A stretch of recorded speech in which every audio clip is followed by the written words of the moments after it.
Agora, Mauro, é mais um levantamento ali, né? É mais para fazer um geralzão dessa seleção brasileira, né, Mauro? Porque é uma coleção de fracassos e eu acho que há muito tempo que a gente não vem colocando o Brasil como favorito, né, em Copa do Mundo.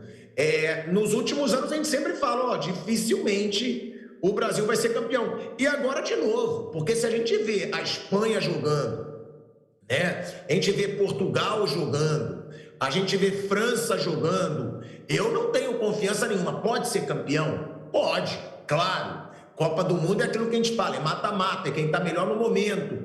Mas, de novo, a gente vai para uma Copa com poucas esperanças e eu acho que a única esperança é que agora é um treinador cascudo, que não vai deixar jogador jogar por nome e que tem uma história no futebol que pode fazer esse Brasil melhorar um pouco, né, Mauro? Porque o que a gente viu nas eliminatórias foi um vexame. Eu acho que a gente tem que separar bem as coisas. Primeiro, você tem acertos e erros aí do Edinaldo. Os erros do Edinaldo, ter colocado Ramon, Diniz e Dorival, os três na sequência como técnicos da seleção, interino, efetivo, não importa, os três sem condição. Ramon é absurdo. Qual o currículo que ele tem, qual o trabalho que ele fez, aliás, trabalhos fracos em clubes. É uma constatação, isso não é nem uma opinião. Mas ele teve a ideia do Ancelotti. Foi ele que procurou o Ancelotti. Só que o Ancelotti viria em determinado momento, e quando termina o contrato, as pessoas esquecem. Quando o contrato do Ancelotti caminhava para o final, ele é procurado pelo Real Madrid para renovar o compromisso. E naquele momento o Edinaldo estava fora da CBF, ele perdeu a presidência na Justiça, a primeira vez. Então o italiano ia negociar com quem? O cara que estava tentando levá-lo para a seleção brasileira foi afastado do cargo, ele renova com o Real Madrid. E aí, nesse meio tempo o Edinaldo volta ao poder, depois sai de novo e aí entra o Chaúti, que na verdade na gestão dele dá sequência ao que vinha sendo conversado com o italiano e contrata. Então o Edinaldo errou quando colocou esses três aí na função, na minha opinião, mas acertou quando procurou um técnico da primeiríssima prateleira do futebol internacional, né? A Itália, por exemplo, tem o Gennaro Gattuso de técnico, né? Você quer o Gattuso ou quer o Ancelotti? Quer dizer, o técnico do Brasil é italiano, que é muito melhor do que o técnico da seleção da Itália, para dar um exemplo. Então, aí ele acertou. Ele pensou grande. Muita gente acha que é absurdo, você acha que ele vai vir. Por que não? É a seleção brasileira. Me parece que é um desafio sedutor para o Ancelotti comandar o Brasil numa Copa do Mundo e quem sabe ganhar um título. O cara super vitorioso, esse seria um feito inédito nessa altura da vida e da carreira dele. Me parece que é um sedutor, tanto que ele aceitou. E a CBF tem dinheiro, pagar um grande salário para a CBF não é problema, ela é rica, né? Muito rica. Enfim, então acho que tem acertos e erros. Não é culpa também dessa gestão ter colocado Dorival, Ramon e Diniz na função. Porque foi com esses caras que o Brasil entrou nesse buraco aí, não foi com o Ancelotti. Ele chegou no final agora. E o jogo de ontem não serve para nada, gente. Para avaliar ninguém, não dá para medir nada. O importante ontem é que ninguém se machucou, né? Ninguém se machucou. Eu não sei como é que funciona, talvez um especialista possa explicar a questão também dos jogadores que viveram muito tempo na altitude, aí saem, o organismo se readapta rapidamente. Como é que é isso? O fato é que os caras conseguem correr muito mais. Isso é uma obviedade. Isso aí não é uma fantasia, não é uma teoria maluca. Evidentemente, quem chega lá depois percebe toda hora, em todos os jogos. Então, o jogo de ontem servia para nada. E o Brasil, aliás, a Venezuela foi garfada, que o pênalti foi uma piada. Alguém acha que aquele pênalti seria marcado se porventura o Brasil precisasse de um ponto ali para se classificar? Os chilenos teriam coragem, do vário árbitro de campo, de marcar aquele pênalti? Duvido, foi nada aquilo ali. Disputa de bola, as pernas dos dois se entrelaçam ali. Quando o Vitinho chega para dar um estourão, o Fernandes, né, se joga e o cara dá o pênalti depois com o auxílio do VAR, né? Claro que o Bruno Guimarães não é se jogar, quem se joga é sempre o atacante. É só observar esse tipo de jogada. Quando o atacante, o cara que está no ataque, percebe que a bola fugiu do seu controle, ele vai se jogar. É o que acontece toda hora. E foi o que ele fez. Ele percebe, não vou alcançar mais a bola. Já chegou um cara na cobertura e vai tirar lá daqui. Então eu vou cair. Ele cai. Aí no VAR, ele acabou marcando o pênalti. Acho que o Brasil ali foi... Nem o Brasil tanto, né? Mas a Venezuela que foi garfada. Ah, mas a Venezuela tomou de 6, não importa. Se o jogo termina 0-0, a Venezuela iria para a repescagem. Se ela tomou de 6 lá da Colômbia, é outra história. É outra história. Para mim, o resultado foi fabricado por um pênalti inexistente. Num circo, bola sumindo, bola vazia, bola escondida debaixo do banco, Gandulo escondendo bola atrás de placa de publicidade. Uma várzea danada. Então, assim, ao mesmo tempo que é legal a emoção dos bolivianos, que bagunça. A gente critica quando isso acontece em Itaquera, aí vão achar que lá é bonito. Aconteceu com o Corinthians e Flamengo ano passado, aconteceu com o Palmeiras na final do Paulista, quando foi jogar com o Corinthians, aconteceu de tudo. Interrupção de jogo, torcida, coisas caindo dentro do campo, e todo mundo criticou o Corinthians, né? Então a gente vai achar que é legal, porque é a Bolívia? Não, está errado também. Os gandulos escondendo bola, negócio varziano, ridículo, né? E também tem outra tese que não faz sentido, na minha opinião, que se o Brasil fosse no antigo modelo, o Brasil estaria eliminado. Não, outra história. Se fossem 4 vagas mais uma, amigo, lá atrás, alguma coisa teria sido feita para mudar isso aí. Os caras, o tempo todo se soube que você podia ficar em sexto e se classificar.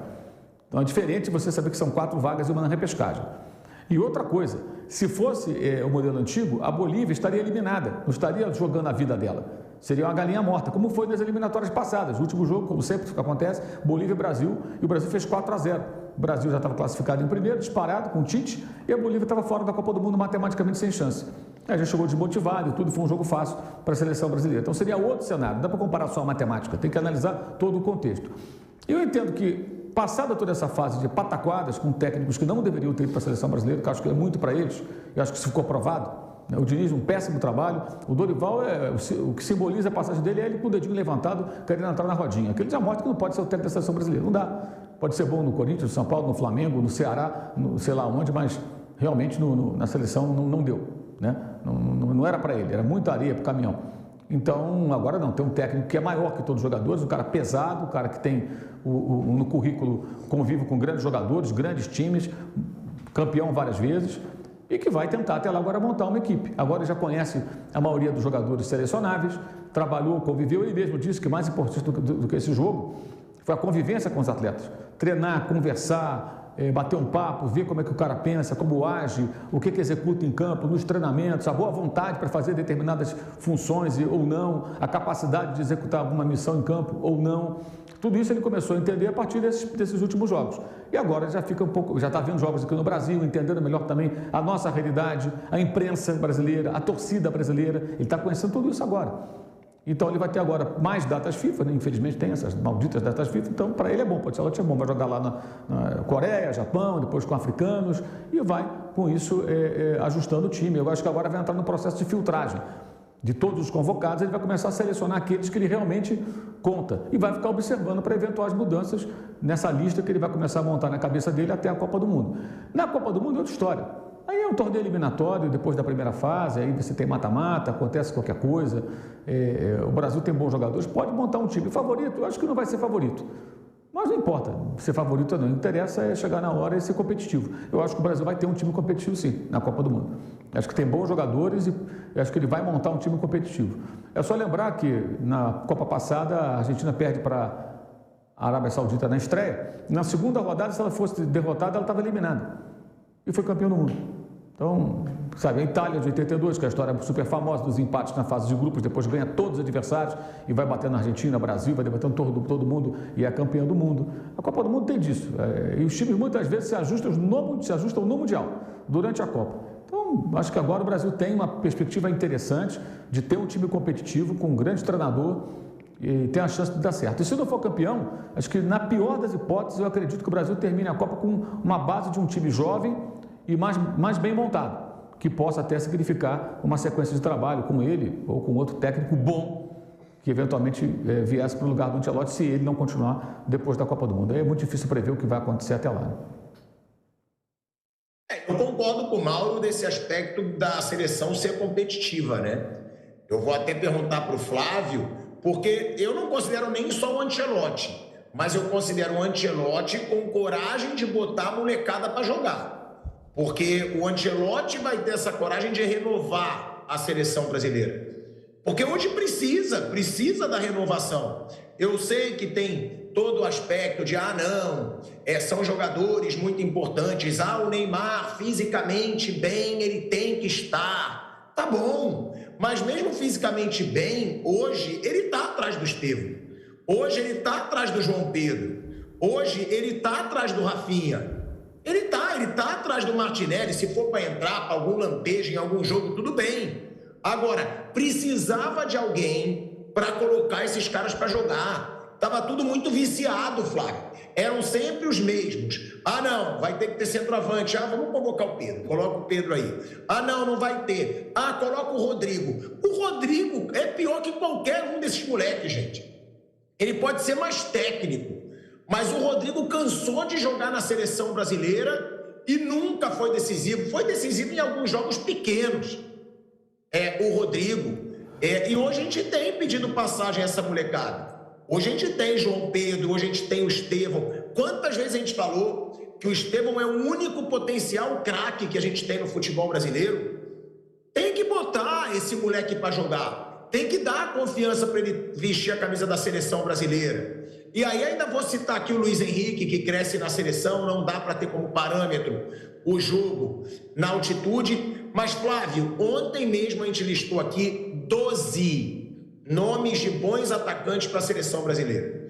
A gente falou João Pedro, Estevão, Martinelli, Matheus Cunha, Rafinha, Luiz Henrique, o próprio Vamp, tem o Endrick também, que não foi convocado, mas é um baita jogador também. Tem o Marcos Leonardo, tem o Caio Jorge. São vários grandes jogadores aí que o Brasil tem numa nova geração. Ou seja, dá tempo, Flávio, para até a Copa do Mundo renovar essa seleção brasileira e chegar com futebol competitivo, como disse o Mauro César Pereira, apesar desse fracasso nas eliminatórias? Boa tarde, Pilhado. Boa tarde, amigos. Bom, primeiro, todos esses caras que foram citados já tinham sido convocados, né? Então, tem o Matheus Cunha também e tal. Não muda muito, é uma geração que eles estão trocando. Tem o Vinícius Júnior e tal. E a maioria... Mas não jogavam, Flávio, mas jogavam pouco. E vão continuar jogando pouco. Por exemplo, um nome que o Ancelotti destacou, e eu também acho que ele está certo, quando ele fala do Casemiro. Vai jogar o Casemiro. Vai jogar o Marquinhos, vai jogar o Alisson.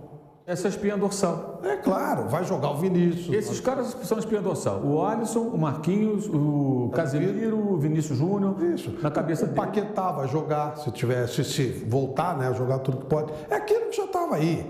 O Brasil ganha um corpo diferente com o Ancelotti, porque é uma coisa nova, é um cara espetacular, tem um nome, né, ele é estrelado, é um cara que chega, onde ele chega, ele tem um nível de importância da seleção brasileira. Ele chega, né? Poxa, quem é esse cara? Chega um cara grandão, todo mundo sabendo quem é, uma coisa anormal, inclusive, em seleções do mundo, que normalmente vão técnicos de um nível menor. A seleção, no mundo inteiro, sempre os técnicos das seleções não são técnicos de ponta, a gente nota sempre técnicos menores, os grandões estão nas principais equipes. Mas assim, ó, olhando assim, né, pelo cheiro e tal que a gente está vendo, eu acho que o Vamp pode ficar preocupado. O quadro que a seleção montou é um quadro muito próximo daquele que a gente vê quando o time é campeão do mundo. Um caos desgraçado, uma baita bagunça, troca treinador, tá todo mundo cabreiro, ninguém acredita em ninguém e de repente a coisa anda. Tá com essa cara. 2002 era isso. 2002, nessa altura, estava muito atrás, mas muito, não dá nem para comparar. Estava uma zona, estava perdendo de Honduras, estava trocando de treinador, estava uma bagunça, todo mundo brigando pro Romário ir, quem foi o Ronaldo. Enfim, é a cara, 3 meses antes da Copa, uma baita zona, uma confusão. 94, uma guerra dentro da Copa do Mundo, que aliás eu fiz parte ativamente. Eles batiam lá, a gente batia aqui. Naquela época era assim, pau comeu solto e bati pra caramba, não tinha colher de chá. Quando o cara vinha para dar entrevista era porrada. Eles estavam batendo lá, a gente batia aqui. Hoje as pessoas são mais conformadas, né?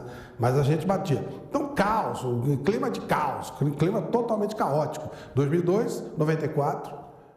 70, eu acompanhei pela televisão, mas acompanhava o que estava acontecendo, era uma coisa caótica, e eu vejo esse mesmo caos agora, com um pouquinho só de diferença, que apareceu um fato novo e relevante, que é o fato do Ancelotti estar aí, que pode ser uma coisa diferente. Mas com relação aos jogadores, É mais ou menos esse grupo. Se o Neymar der uma melhoradazinha, ele vai ser chamado também.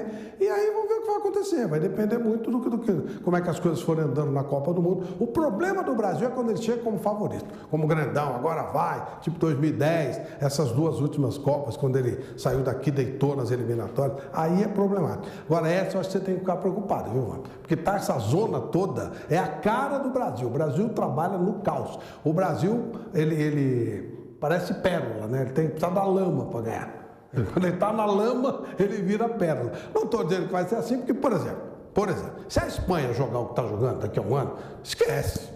Pode pôr quem quiser, caos, lama, pérola, não tem. A Espanha vai deitar. Hoje a Espanha está muito à frente dos outros, inclusive da França. Mas você olha aí, a Itália, numa draga terrível. Eu acho que a Itália vai para repescagem. A Alemanha, numa draga terrível. A Inglaterra até ontem ganhou bem, mas para uma outra draga também. Aí você vê umas seleções médias.